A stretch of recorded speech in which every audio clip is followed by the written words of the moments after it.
Velkommen alle sammen! I usually don't make videos like this, but a lot of you guys have asked me about it, so I just had to check it out. The new God of War game has been announced, and we get a little preview of what Thor is going to look like. And they made him a fat-ass. So, the big argument in the Norse community right now is, oh, that's so offensive, they made our god fat, and then those people want to get triggered. And then people on the other side of the argument say, oh no, this is the body of a strong man, and Thor was strong, so that's what he would have looked like.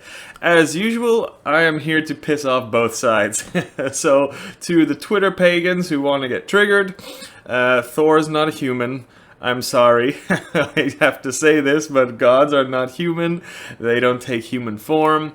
Gods are personifications of certain sacred energies in nature that various cultures worshipped long ago. All over the world, gods are not human.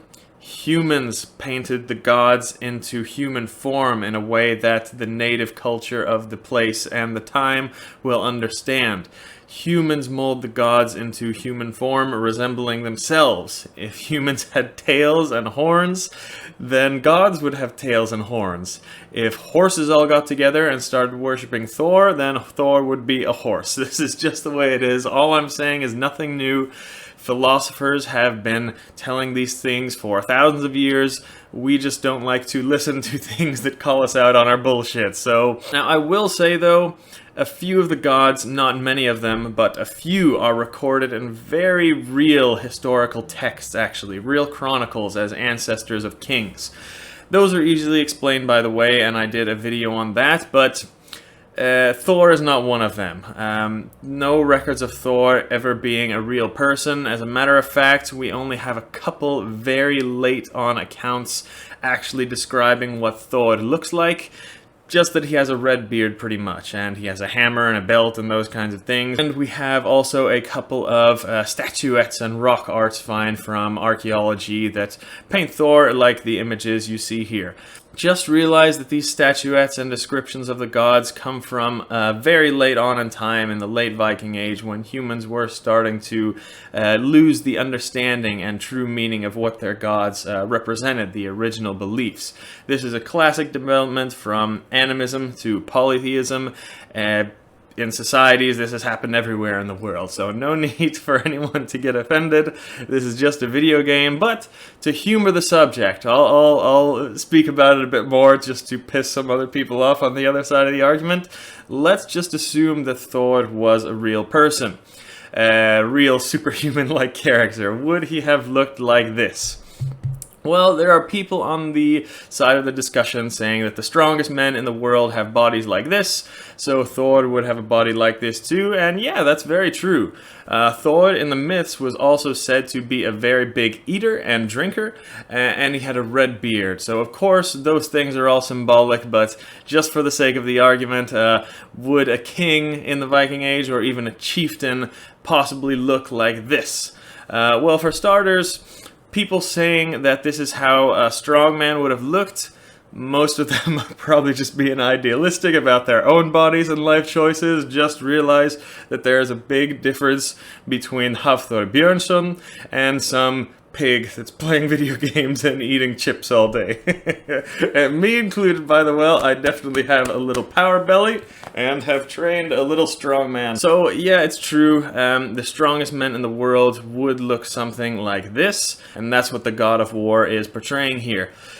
Here's the thing, modern strongmen, they're eating 10,000 calories plus a day, and they're on enough steroids to give an elephant a boner. So this is not a luxury. You have to understand, this is not a luxury that humans had 1,000 years ago, or even 50 years ago for that matter. The way some people are eating today is just a disgrace. At no time in history ever did humans ever have that much of a surplus of food to eat that much. At least not in the north of Europe, because food, of course, is very scarce there. The growing season is only a few months in some places in the north. So, not to mention, if you are that big, good luck being a successful warrior. You can't run, you can't jump or climb or swim or do anything like that.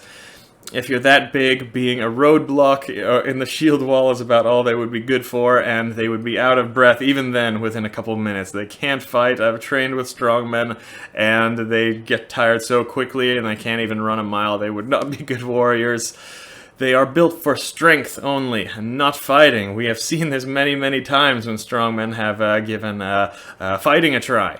So I did a video on this, check it out. But the average Viking height was only about 2-3 inches shorter than us today in Scandinavia. And then our absolute biggest heroes that we have records of. Someone like Rollo, for example, he was one of the biggest people we have records of. He probably weighed, we estimate, 270, 280 pounds. That's about 130 kilos, but he was still athletic and well-conditioned. Our absolute biggest heroes in the Viking Age would look something like this. And again, this is our absolute biggest. The average Scandinavian at the time would have been about the same height and size as today, just a little bit smaller. Even if we take the average chieftain or king in the Viking Age, and they would have had the resources to eat well, they were not that big either. They might have looked something like me, a little taller than average and a little more muscle and built than average, but still nowhere near what this Thor is looking at. So yeah, this Thor is looking a little bit too big. He's looking well over 300 pounds, well over 150 kilos, and that just would not have been attainable 1,000 years ago unless he had maybe some form of gigantism or something like that. But again, those people with gigantism can barely fucking walk, so that is probably not ever going to happen, especially with their active lifestyles back then and more healthy and moderate diet. But again, no need to get offended. It's just a video game, and Thor was never a real person. He represents a very specific type of energy in the universe, and a video on that is below in the description if you want to learn about what. So follow the channel if you like. That's all I have to say for today. Vi ses nästa gång.